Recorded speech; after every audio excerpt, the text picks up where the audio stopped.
Hey, what's going on, Underdeveloped Nation? Welcome back to our channel here. And today we are yet again doing another review because, sadly enough, we lost the footage for our reaction to JoJo's Bizarre Adventure, Phantom Blood, and Battle Tendency. Thankfully, if there's any season we could have lost, this is easily the best one. Yeah. Apparently, a lot of people skip season 1, which, I mean, I think there's a lot of good here. It did? Wow. How you're supposed to watch every season? I know, right? Like that's just something I would never even think to do. I'm like, how dare you? So, I guess in ways you didn't miss anything. Yeah, I imagine the part 3 stuff especially will probably do pretty well. I know that's a lot of people's favorite arc. Cool. So you get to see us react to that at least. Yeah. But yeah, our hard drive broke, so unfortunately we lost that footage. I'm really sorry, guys. That sucks for us too. Yeah, it was a real devastation. But hey, we are trying to make the best of a not so great situation. Yeah. So yeah, let's just get into what we did watch. So we're gonna try to cover it as much as what we're basically gonna cover exactly what we watched, and give you a breakdown summary and tell you how we felt about it. Mm-hmm. So at least you could somewhat gauge how we felt about it. Yeah. All right. So JoJo's Bizarre Adventures Part 1 is the Phantom Blood. We get introduced to a young Jonathan Joestar, the first Joestar. Well, we were first introduced to George before that. Listening to him as so I don't remember that at all. George was That's the very first scene of the show. Well, good for you. Dario Brando does steal from George. Oh yes, okay. I remember the whole trade thing. Yeah. Mm-hmm. Yeah, it seemed pretty important because it sets up the whole why Dio even shows up. Yes. All right. So in the beginning we begin with part 1, Phantom Blood. It's the first arc, shortest arc pretty much. Yeah. Like 9 episodes. 9 episodes. Really small. But I get it. It's pretty much just a precursor. It just sets things off. Yeah. It's not like a real arc. George Joestar. He is in a carriage accident. Him and his infant son, Jonathan Joestar, the first main character. Mm-hmm. He survives the crash while his wife dies, unfortunately. So Dario Brando tries to steal from George. He's some criminal thief, but George mistakes this is an attempt to save him. Because of the way it was positioned. It was actually really funny. kind of is actually. So then George kind of felt indebted to Dario because Dario, saved him. Mm-hmm. So 12 years later, Dario's son Dio, a real prick. Honestly, both of them are pricks. He moves into the into the Joestar household after Dario's death, and he was kind of ill. Mm-hmm. So Dario tells me, "Yo, this nigga owes me. Go to this nigga, take shit from him, whatever else." Yeah. So Jonathan tries to get on with Dio, but Dio isn't. Because Jonathan's a good guy. He's a nice boy. He is the perfect gentleman. The perfect gentleman, and Dio's like the not so perfect. He's the absolute opposite. He's pretty much Damien. He's coming in. He's ruining everything. He's coming in, ruining everything. The nigga literally has blonde hair and red eyes. I mean, the nigga is evil. But he's just a real prick. Just making his life a living fucking hell. Yeah, he turns everyone against him. Yeah, and he even kissed his girlfriend, Arena. It was I, Dio. And I forgot to write this down, but in the end of the first episode, Dio incinerates Jonathan's dog. Oh, okay, yeah, I forgot about that. Yeah, makes him burn to death. Fucking crazy shit. A real fucking evil son of a bitch. Yeah, and what makes it all worse is that fucking George is always comparing Jonathan and Dio. I'm like, why can't you be such a good boy like that Dio over there? Yeah, because Dio's a real fucking son of a bitch. He's manipulative as shit. Manipulative. Tries to make himself look as good as possible in front of the cameras. Mm-hmm. When the camera's off, a real dick. A real diva. But I'm pretty sure Dio kicks his ass though. Like he beats the shit out of him pretty much, right? Yeah, I think he does. Yeah, he does a couple times. Yeah, Dio. Yeah, so Jonathan just has enough of it and beats the fuck out of Dio. Yeah. And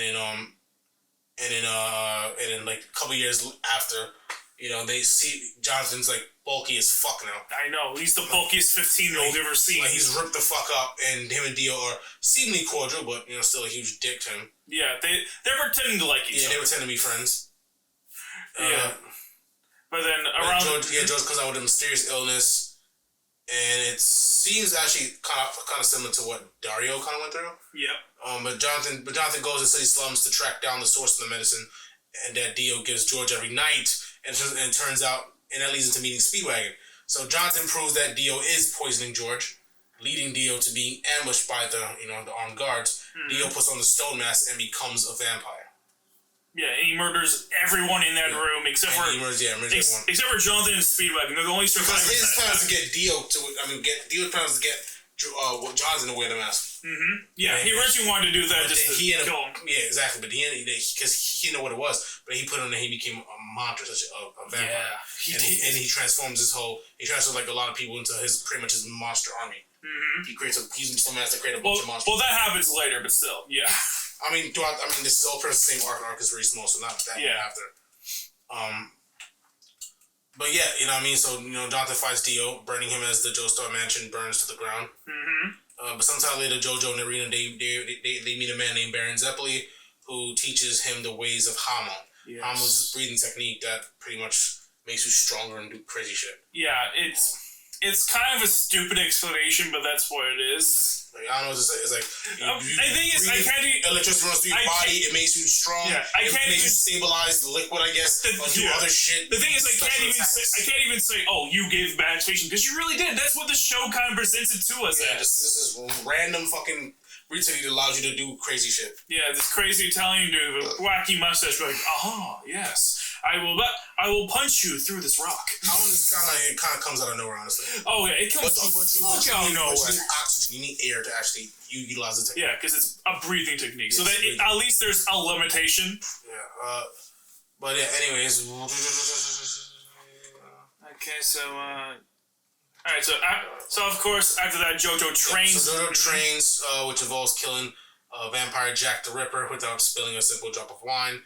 Jojo, Speedwagon, and Zeppeli make their way to a town conquered by Dio, because at the time Dio just transformed the whole town to monsters and really fucking he did this real evil thing where he turned his woman into a fucking monster just so she could devour her child. Yeah, that was really fucked up, man. I know, right? That's like I think that's probably the evilest thing I've ever seen on camera. I don't know. Yeah, it might just be. Yeah, that was awful. So Dio's probably the evilest character I've ever seen in my life. Yeah, he's just despicable. Like the embodiment of evil, like straight evil, like no honor at all, zero. Yeah. Jojo has an honor 1-on-1 fight with Bruford, which leads to Bruford regaining more and more of his humanity as Jojo fills him with Hamon, eventually killing him. As Bruford dies, he gives a sword to Jojo. Okay, I kind of skipped things. You skipped one. Dio turns the woman into the okay. I didn't even know about that. That came to my mind. I didn't know you wrote that shit down. Two women to the vampire. I thought you missed that actually. Dio resurrects ancient warriors from the 16th century, Bruford and Tarkus. Jojo has an honorable fight 1-on-1 with Bruford, which leads to Bruford gaining more and more of his humanity. As Jojo fills him with Hamon, eventually killing him. As Bruford dies, he gives the sword to Jojo. This fight was one of the first real big fights. It was pretty dope. Yeah, it was like a 2-part fight. It was like a 2-part episode almost. Yeah, it was pretty fucking dope. So Jojo's nearly killed by Tarkus, but Baron Zeppeli sacrifices himself to save Jojo and gives him the rest of his Hamon. So supercharges him. So Jojo uses his new power to defeat Tarkus and march all the way to Dio. Jojo have an epic fight which ends with Dio being decapitated. Jojo and Irina get married. They go on a cruise to their honeymoon. Dio's head is on a ship, and quickly he starts turning people into vampires because he's just he's a dick. He's a dick, and of course he's just a head now. But the head still has power. And Dio's head is on the ship. Jojo sacrifices himself. So it basically ends with Jojo sacrificing himself, blowing up the ship so that Dio and the vampires can't escape. And Irina and a baby that they had on the ship. That she saves on the ship. They say a baby that she saves on the ship along with their child. Yeah, makes it out alive. Yeah, because Irina is also. She just got. I think they said that she just got pregnant. Oh, okay, no, it wasn't the baby. The baby wasn't born. She was pregnant with the baby. Yeah, she was pregnant with one baby, and she saves another baby. And she saves another one. Yeah. And so now we move forward to, and that's the end of that arc. Very short arc. Yeah. So now we go to part 2, Battle Tendency. It's 1938 now. It was like late 1800s. Yeah, it was 1880s before. Yeah. So it's 1938, Brooklyn. Joseph Joestar immigrates to the U.S. with his grandma, Irina. An expedition led by Speedwagon in South America discovers the first Pillar Man. Straizo turns on the expedition team, turning himself into a vampire and slaughtering the majority of them and gravely wounding Speedwagon. Straizo tracks down Jojo in New York, trying to have a fight with him. Joseph pulls a Tommy gun out of his ass and empties the entire clip. into Straizo and the people in the restaurant behind him. That was a crazy moment. So now that shocked the fuck out of us. Yeah, that was nuts. That dude pulled it out like he was pulling like he was exploding a gun out of the game. The end of Joseph's first episode.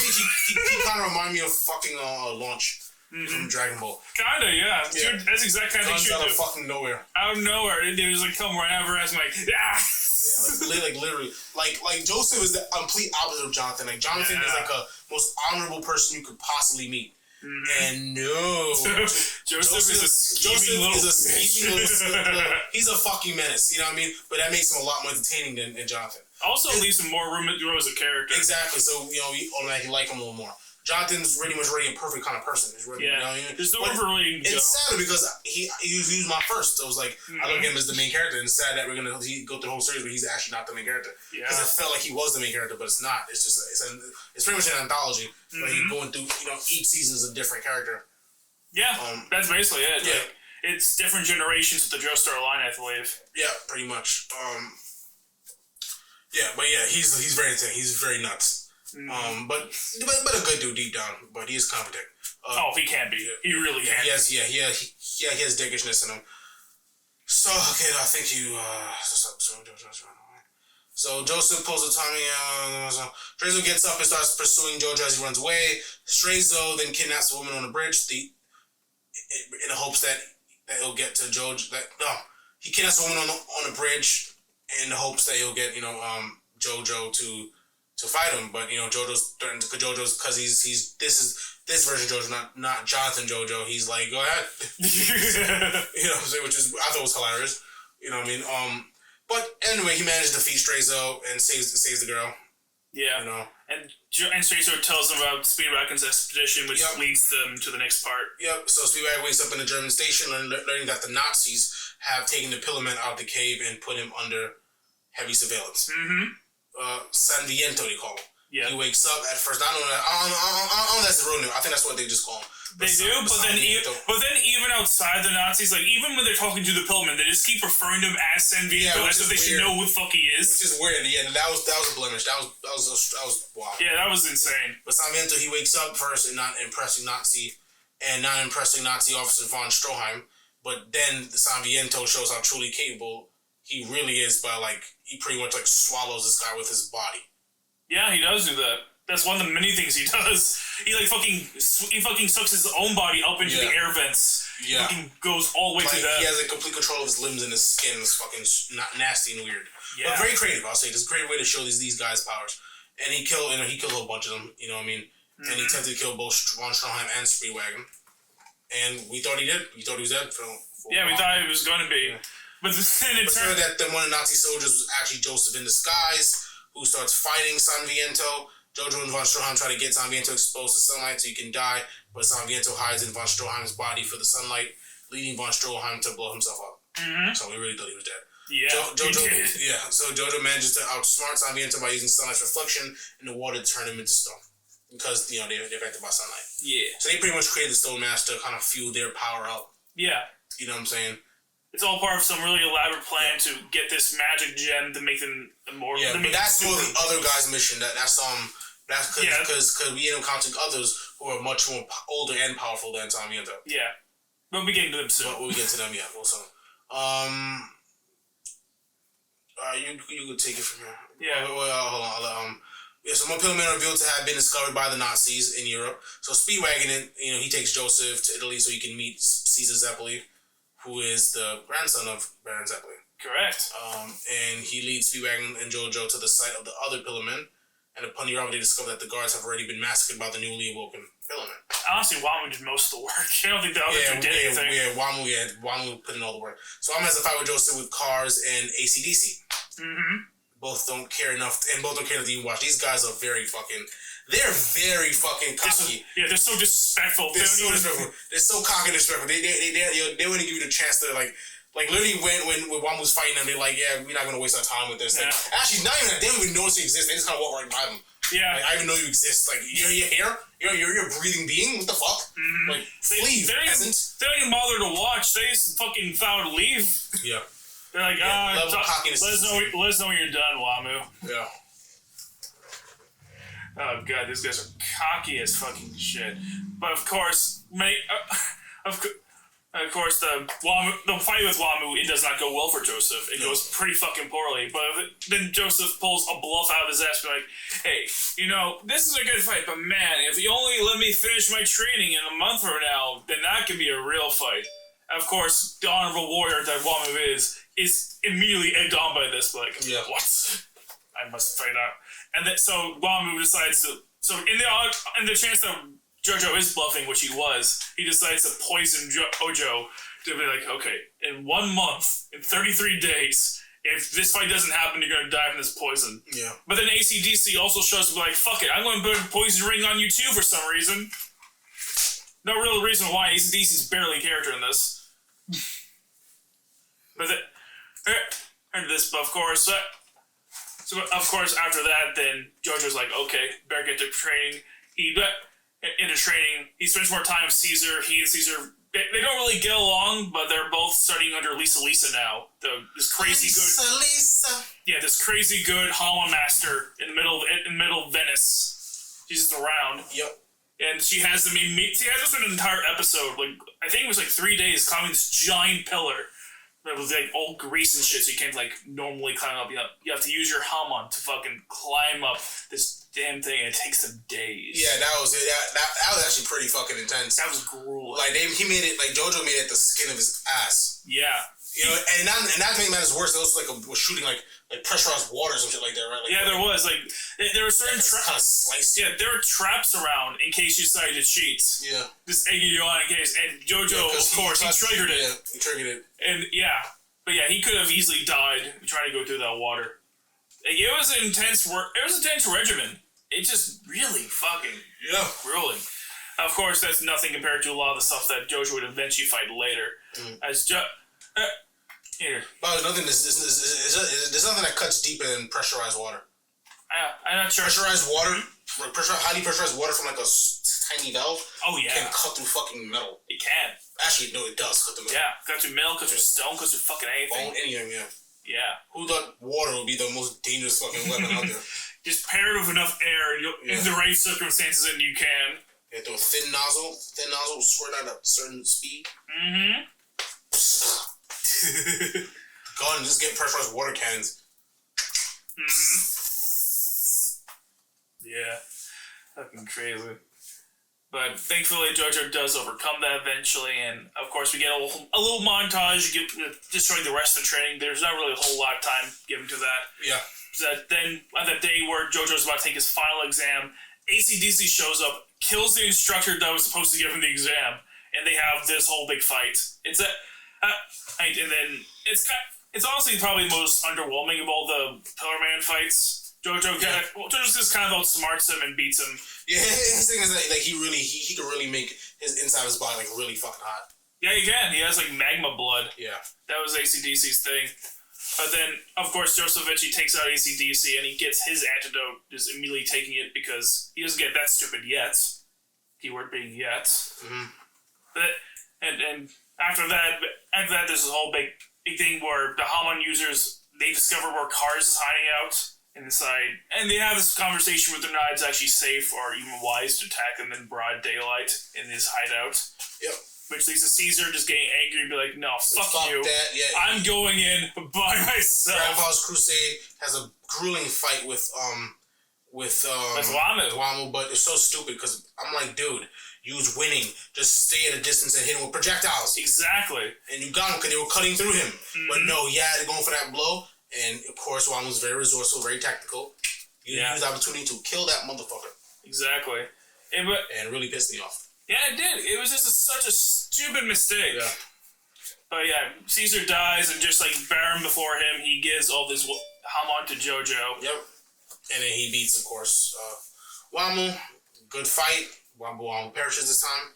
Yeah, that was like that tournament bout later with right. Yeah, the chariot battle. It wasn't that time. They ended up having a tournament after. Yeah. And they do it with like a chariot, so they have like horses and chariots. And they attack each other with weapons and shit like that. Yeah, it was a pretty cool, unique moment, but it's one of those things where I'm like, really the only reason this fight is the way it is because they wanted to spice things up. There's no reason why it had to be this kind of fight. Yeah, which pretty much how these guys are. Hello?